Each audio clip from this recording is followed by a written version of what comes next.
buen día, sean todas bienvenidas, sean todos también muy bienvenidos a estos encuentros para que conversemos de diplomacia científica. Esto es muy importante, es necesario que en Latinoamérica y en Caribe, en nuestra región, conversemos cada vez más acerca de la diplomacia científica. Y es por eso que hoy hemos decidido invitar a un experto en diplomacia de la vacuna que se refiere mucho a la diplomacia científica. ¿Cómo estás? Ricardo, buen día, buenas noches, no sé. Hola, buenos días para ti, Pedro. Buenas noches para mí. Muchas gracias por la invitación. Es un enorme placer poder estar contigo un rato por acá. Al contrario, gracias a ti, Ricardo, por darnos un tiempo en tu agenda. Recordemos que Ricardo Pérez es un químico nuclear graduado en la Universidad de La Habana. Tiene un máster en Relaciones Internacionales dentro del Instituto Superior de Relaciones Internacionales Raúl Roa García, un desempeño profesional bastante extenso, reconocido, especialista en colaboración internacional, en cooperación sur-sur, en diplomacia de las vacunas, diplomacia científica, diplomacia de la salud. Actualmente está estudiando su posgrado en la Universidad Internacional de Tokio. Y es por eso que es difícil coordinar un encuentro virtual con tanta diferencia del uso horario. Partamos Así es. entonces, sí. Ricardo, quisiéramos preguntarte, ¿cómo definirías tú la diplomacia científica si tomamos en consideración que tienes bastantes años trabajando en cooperación científica internacional? Y tomando en consideración que ahora estás conociendo más en profundidad cómo funciona, cómo se caracteriza la diplomacia científica en Japón. Sí, bueno, muchas gracias ante todo. Quisiera reiterar, Pedro, a ti y a la red por esta oportunidad. Sí, efectivamente, responsabilidades profesionales me han llevado desde hace unos cuantos años. Desde el año 2007 específicamente empecé a trabajar la dinámica de la colaboración internacional y específicamente en el tema de la salud y en el tema de la industria biofarmacéutica, pues estuve trabajando casi no, 20 años y posteriormente de ellos 15 en el tema de la colaboración internacional, desde una posición en una empresa biofarmacéutica y donde tuve que, bueno, la posibilidad de, aparte de las responsabilidades profesionales, también involucrarme con la academia, con los estudios académicos. Y ahí entré en el tema de la diplomacia científica, que, bueno, en los últimos 15 20 años ha tenido un auge importante desde el punto de vista académico, empezando por Estados Unidos y en Europa, pero bueno, con el paso del tiempo se ha ido extrapolando también a la región asiática, a la región del Medio Oriente, inclusive en nuestra región latinoamericana y en menor medida en países africanos. A mí me gusta mucho siempre comentar que durante este tiempo he tenido la posibilidad de, bueno, leer muchos artículos y leer a muchos autores. Y respondiendo a tu pregunta, quisiera compartir, hay tres conceptos que a mí me gusta mucho siempre recalcar, ¿no? Independientemente del concepto que se hizo más popular en el año 2010 con la famosa publicación conjunta entre The Royal Society y AAA, hay tres conceptos que a mí me gusta siempre mucho compartir. Uno de ellos es precisamente uno de los principales funcionarios e investigadores de AAA, el doctor Fau Turekian, eh, quien fue durante un tiempo asesor científico del Departamento de Estado de los Estados Unidos y posteriormente ha tenido importantes responsabilidades en AAA. El señor Turekian, el doctor Turekian, expresa que, bueno, para él la diplomacia científica es un proceso en el cual los estados se representan a sí mismos y a sus intereses en el ámbito internacional, en lo que se refiere a tres aspectos fundamentales: al conocimiento, a la adquisición de ese conocimiento, al uso y la comunicación adquiridas de la mano del método científico. Es un concepto muy interesante que también el académico y diplomático francés Pierre Bruno Ruffini, profesor de Facultad de Asuntos Internacionales de la Universidad de Le Havre y también un antiguo asesor científico del Foreign Affairs de Francia. El doctor Ruffini tiene libros, tiene muchos artículos sobre la temática y en este caso él comenta de que para él es una herramienta pertinente, eficaz y potencialmente transformadora, que puede desempeñar un papel clave a la hora de reponer algunos de los desafíos más básicos que enfrenta la comunidad internacional, vinculado por un lado a la diplomacia y por el otro al conocimiento científico más avanzado. Y hay una tercera definición que yo comparto en gran medida, creo que de las tres es la que más comparto si tengo que escoger, y que es de una muy buena amiga y colega que creo que tú has tenido la posibilidad, como yo, de conocer personalmente, y que en algunos escenarios la llamamos la rockera de la diplomacia científica actual, que es nuestra amiga y colega Marga Gual Soler, la mallorquina española, y que Margo en una de sus tantas publicaciones expresa de que la diplomacia científica es un campo de investigación, educación y práctica que está en rápido crecimiento, dedicado fundamentalmente a comprender mejor y fortalecer las conexiones que hay, por un lado, entre la ciencia y la tecnología y por el otro, a los asuntos internacionales para abordar los desafíos nacionales y globales. Estas son tres definiciones que yo comparto en gran medida, aunque fundamentalmente me identifico con el concepto de Marga Walsoler, pero obviamente he tratado de crear mi propio concepto en base a las experiencias vividas, ¿no? Y en ese caso, yo pudiera decir de alguna forma de que en mi opinión, la diplomacia científica es como un puente de conexión en el cual tenemos en una orilla los resultados teóricos y prácticos que aportan la ciencia, la tecnología y la innovación a la sociedad global, y del otro lado, en la otra orilla, se encuentran las relaciones internacionales entre los países. Y el objetivo de esas dos orillas no es atravesar el puente de un lado al otro, sino tratar, a partir de intereses comunes que pueden haber por parte de la ciencia y por parte de el contexto de las relaciones internacionales, tratar de confluir en el centro del puente a través de negociaciones a altos niveles de política global, precisamente con la intención de mejorar las relaciones entre los estados, entre los organismos internacionales, a través de la ejecución práctica de resultados y de objetivos promovidos por la investigación científica y la educación. Esa en cierta medida, quizás un poco extensa, pero siempre trato de graficarlo de alguna forma, sería el concepto que pudiera compartir contigo y con los colegas sobre el tema de la diplomacia científica. Sí, en efecto, o sea, le das un enfoque bastante aplicado al concepto de diplomacia científica, entonces tiene, en eso contribuye a este proceso definitorio de cómo buscar una definición que abarque todas las acciones de diplomacia científica. Y bueno, como le señalabas en tu intervención, que durante tantos años te has eh, eh, desempeñado en un área en particular, que es la diplomacia de las vacunas, que dice mucho relación con la diplomacia científica. Precisamente este año publicaste un artículo, un capítulo de un libro donde habla de esta conexión, esta interconexión entre, por un lado, la diplomacia de las vacunas y la diplomacia científica o la diplomacia también incluyendo la diplomacia de la salud. Quiero tratar de traducirlo correctamente y si voy a hacer el intento, es diplomacia de las vacunas y de la salud en Latinoamérica y el Caribe en el contexto pre y post COVID-19, pasado y presente, lecciones pasadas y presentes aprendidas como una contribución al desarrollo sustentable de nuestra región. Es correcto. Ese es sí, creo que lo traduje bien la publicación de la cual yo estaba refiriéndome.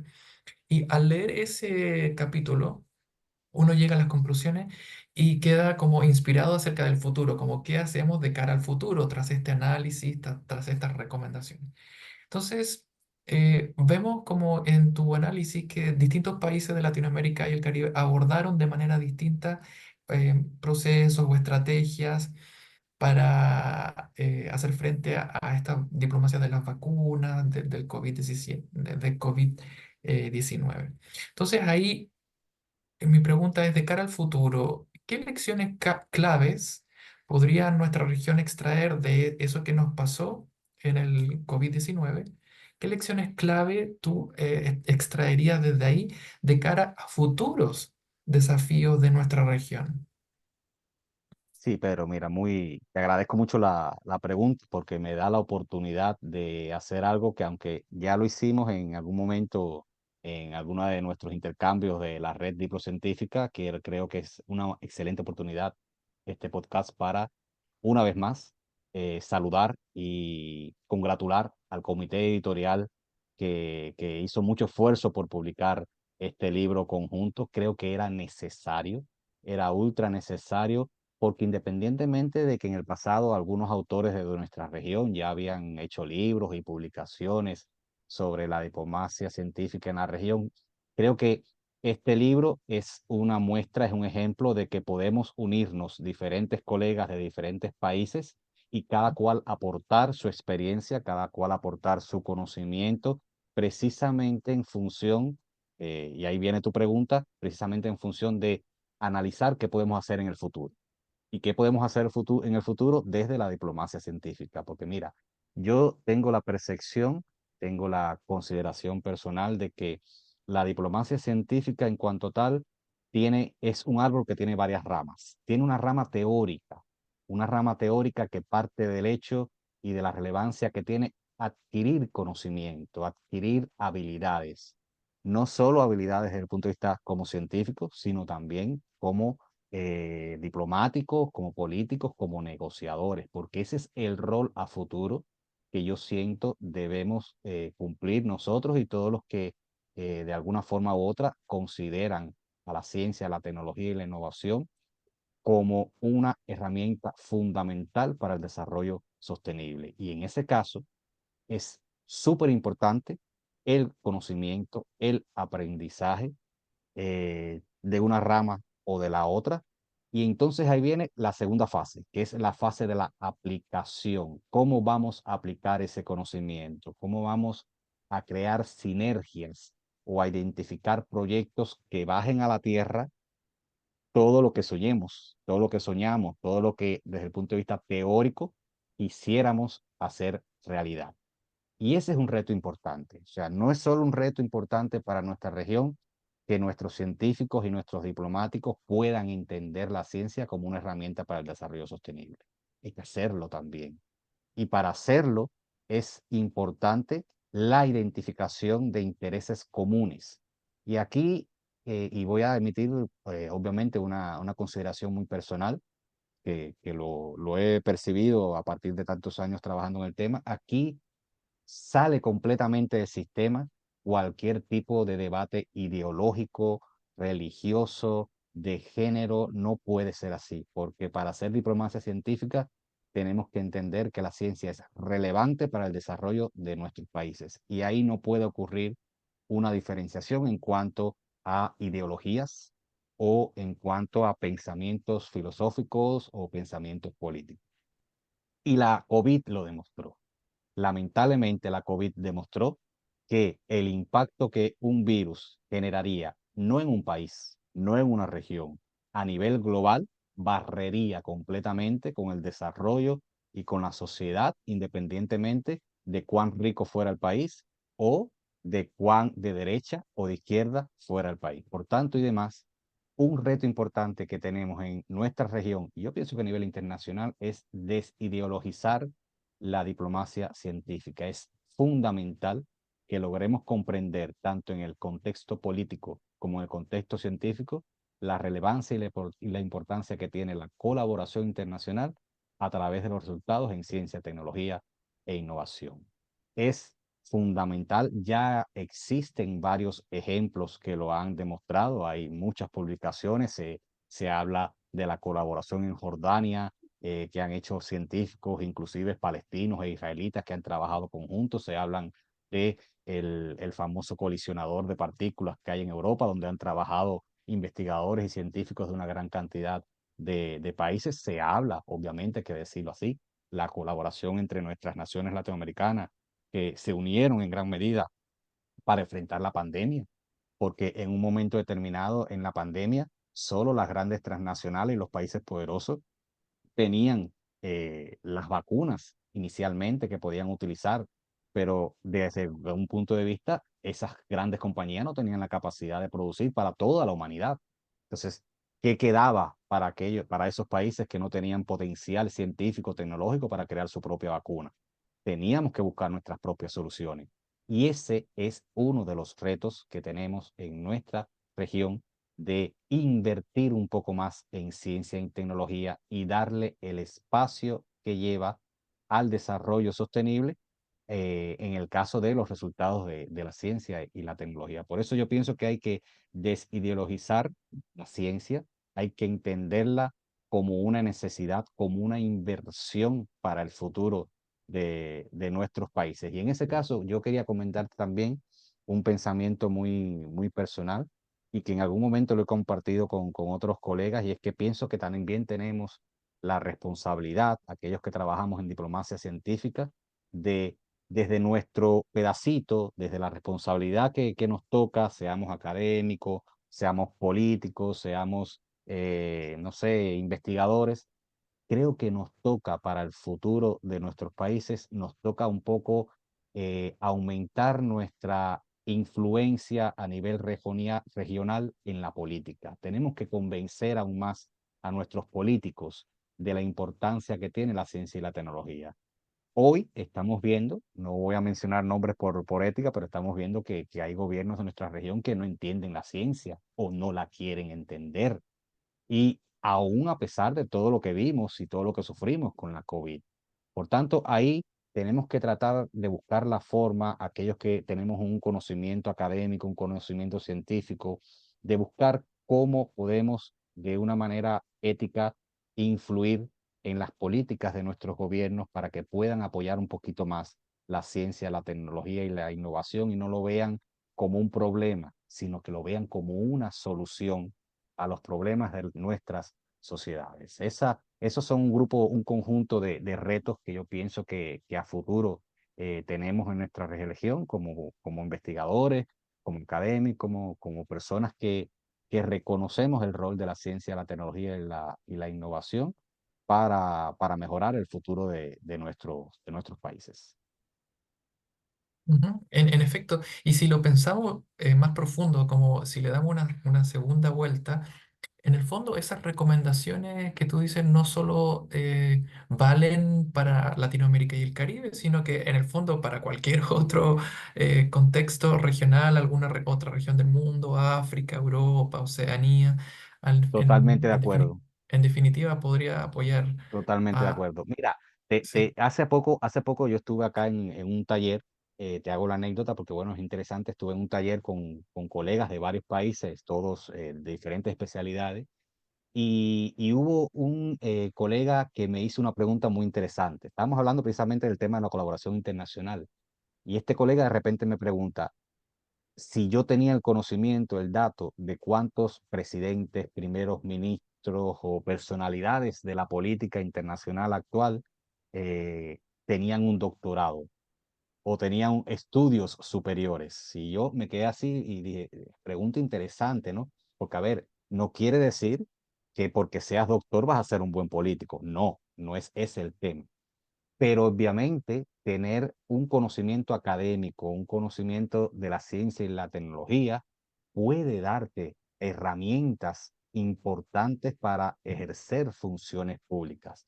Me acuerdo que en esa conversación se habló mucho, por ejemplo, de la ex canciller alemana Angela Merkel, doctora en física, y que realmente nadie puede decir que hizo un mal gobierno. En su momento hizo a Alemania muy potente económicamente y generó sinergia, generó intercambios, apoyó a la ciencia y la tecnología. Y hay algunos casos también por ahí en algunos otros países que se pudieran mencionar. Pero lo interesante es cómo a partir de una base filosófica y cognitiva sobre los procesos académicos, sobre la forma de investigar, es posible identificar soluciones a los problemas de nuestras sociedades a partir de la ciencia, la tecnología y la innovación. Y ahí está el detalle, como diría el genial humorista mexicano Cantinflas. Ahí está el detalle, ahí está el cómo podemos pasar de la teoría a la práctica, a la obtención de resultados para que las políticas públicas de nuestros países sean favorecedoras a un desarrollo realmente sostenible. Y la diplomacia científica es un, una columna adicional en, esa, en ese gran sueño de que podamos desarrollar nuestras naciones y se extrapola, obviamente, ese razonamiento a cualquier otra región del mundo, obviamente, inclusive en países desarrollados. Inclusive en países desarrollados, yo lo estoy viendo aquí. O sea, estoy viendo aquí que es uno de los países más desarrollados del planeta en estos momentos, cómo cambian los gobiernos. Fíjate, ellos cambiaron el gobierno hace poco. Hay un nuevo primer ministro en un proceso democrático muy interesante, pero que fluyó sin mucho problema. Y sin embargo, se mantiene una política antecedente de continuar aportando, de continuar sosteniendo la ciencia y la tecnología como una columna principal para el desarrollo. Y ya no solo en una rama específica, sino no solo en la inteligencia artificial, no solo en la informática y las telecomunicaciones, la biotecnología, los estudios socioculturales, los estudios de la naturaleza, todo en su conjunto, porque al final esas soluciones aportan a la sociedad y aportan al desarrollo integral de todo un país. O sea, es un modelo que es difícil replicar, pero hay que empezar de alguna forma y darle continuidad a esa importancia que tiene invertir en la ciencia y la tecnología. Sí, por alguna parte hay que dar ese puntapié inicial como para que comience el partido. Ahora, Sí, aprovechando de que en estos años que llevas en Japón, has podido conocer de más de cerca cómo funciona la diplomacia científica, cuáles son sus énfasis en esa otra cultura que a veces nos parece tan distante de la cultura latinoamericana o del Caribe. Entonces, sí, quisiera, pero por otro lado, tú también tienes muchos años de experiencia en diplomacia científica aquí en nuestra región. Entonces, ahí la pregunta que quería hacerte como para ambos sentidos. ¿Qué notas de la diplomacia científica en nuestra región que podría ser como recomendable para la diplomacia científica en Japón? Y al revés, ¿qué cosa has notado de distinto, de diferente en la diplomacia científica de Japón y que recomendarías como útil para la diplomacia científica en Latinoamérica y el Caribe? En sí, definitiva, dos sí. recomendaciones, pero Mira, una para cada sentido. es una pregunta excelente, es una pregunta excelente que voy a tratar de resumirte mi respuesta. Mira, por un lado, de aquí para allá, de aquí para Latinoamérica, De hay un Japón a aspecto, Latinoamérica. sí, de Japón a Latinoamérica, hay un aspecto muy importante desde el punto de vista político y que solo contados países del mundo lo tienen. O sea, acá, igual que en Francia, igual que en algún momento, en algunos momentos en Estados Unidos, creo que en Alemania también, acá existe una figura que, sin llegar a ser un ministro, es un asesor especial del primer ministro para el tema de la ciencia, la tecnología y la innovación. Ese asesor especial es una figura que es un científico renombrado, reconocido de mucha experiencia, y esa figura en su rol de asesor es un conector entre la máxima responsabilidad gubernamental, que en este caso es el primer ministro, con la industria científica privada. O sea, es un conector entre el gobierno y la industria científica privada y las universidades. Independientemente de que haya un ministerio de ciencias, hay un ministerio de salud, cuando vienes a ver, la ciencia es transversal. O sea, la ciencia no pertenece en sí a un solo ministerio, porque tiene influencia en muchos de ellos. Entonces, ahí viene esta figura a conectar de manera inteligente cada uno de los resultados que se puedan obtener tanto en el sector privado científico, que obviamente existe y es muy poderoso, como con el sector universitario, las universidades, que es de donde salen los futuros investigadores, las personas que van a trabajar tanto en las compañías gubernamentales como en las compañías privadas. Eso es un elemento que puede parecer sencillo, pero desde el punto de vista logístico, desde el punto de vista organizativo, es clave, porque por un lado le da un reconocimiento a la ciencia y la tecnología, y el otro permite organizar proyectos controlar financiamientos y visualizar no solo a lo interno del país, sino al externo, dónde pueden influir esos resultados en las relaciones del país con, fundamentalmente en primer lugar, con países de la región, como la propia China, Vietnam, Filipinas, Indonesia, o sea, cómo esos resultados de la ciencia pueden influir en el de mantener el desarrollo del país y en relanzar o afianzar las relaciones diplomáticas, comerciales con otros países de la región. Entonces, eso es un tema que pienso que sería importante analizarlo en nuestra región. Muy pocos países tienen esa posibilidad de contar con una figura de ese estilo y pienso que sería relevante y que sería importante. Eso por ese lado.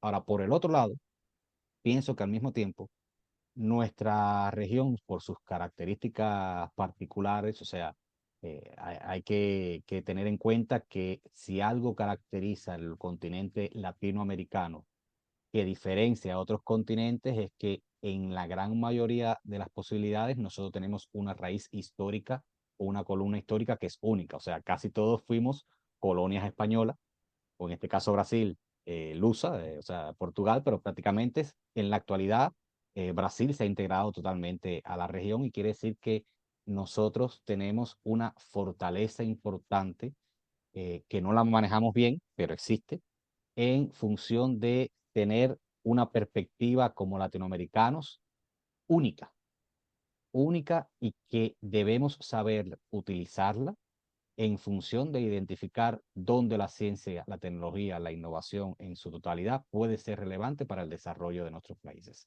Y te digo esto porque mira, no solo aquí en Japón, cuando vienes a ver el continente asiático, cuántas culturas diferentes, cuántos idiomas diferentes, cuántas tradiciones diferentes. En Europa lo mismo.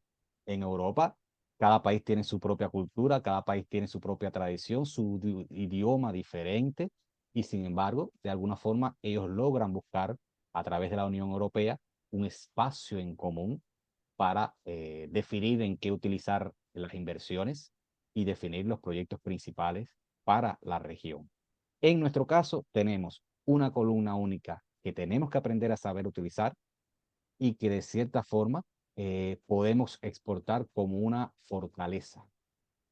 fortaleza a la hora de identificar colaboraciones internacionales con otras regiones del mundo. Cuando vienes a ver, muchos de nuestros mejores científicos han emigrado por situaciones económicas, precisamente porque no logran avanzar en su desarrollo personal como científicos. Tenemos colegas que andan por Europa, tenemos colegas en Norteamérica, tenemos colegas ya inclusive acá en el continente asiático.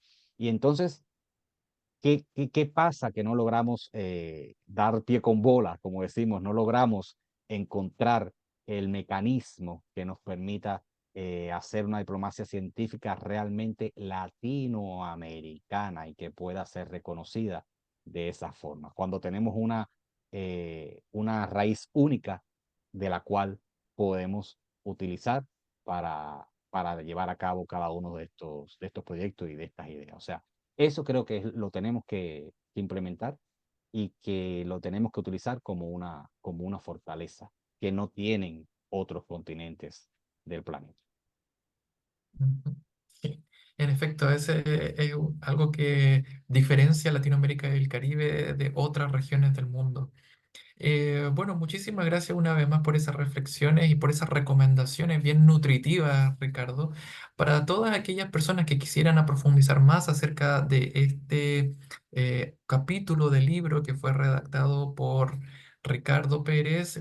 Aquí vamos a dejar un vínculo donde van a poder hacer clic y van a poder acceder a este documento y también me sumo a al agradecimiento que decía Ricardo a todo el equipo de Diplocientífica, quienes en definitiva hacen posible todas estas maravillas, el libro que tú mencionabas, eh, las publicaciones, estas mismas Y ojo, cápsulas.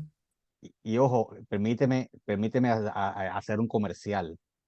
Aún después de algunos años que creamos la red, conocemos algunos, pero no hemos podido conocernos todos, no hemos podido intercambiar todos. Algunos se han conocido en eventos donde han coincidido y aún así La red sobrevivió a la COVID-19, se ha fortalecido, sigue trabajando, ya está siendo reconocida a nivel internacional y eso es súper importante y de ahí que cada cual podamos aportar nuestro granito de arena. Exacto, cada uno de manera voluntaria aporta en su granito de arena. Bueno, y aprovechar de esto de hacerle ese reconocimiento, ese agradecimiento a todas las personas de Diplo Científica que hacen estas maravillas que sean posibles. Y bueno, y también para todas las personas que están siguiendo esta conversación y si están interesados en saber más acerca de diplomacia científica, qué está pasando en Latinoamérica y el Caribe, les invitamos a que revisen brevemente nuestro sitio web. Es un sitio didáctico, sencillo, y pueden acceder a ellos, a ese sitio, escribiendo diplomaciacientifica.org. Y no nos queda más que despedirnos, entonces, Ricardo, esperemos encontrarnos en alguna oportunidad. Que tengas muy buen resto de semana. Hasta pronto. Hasta pronto, un abrazo.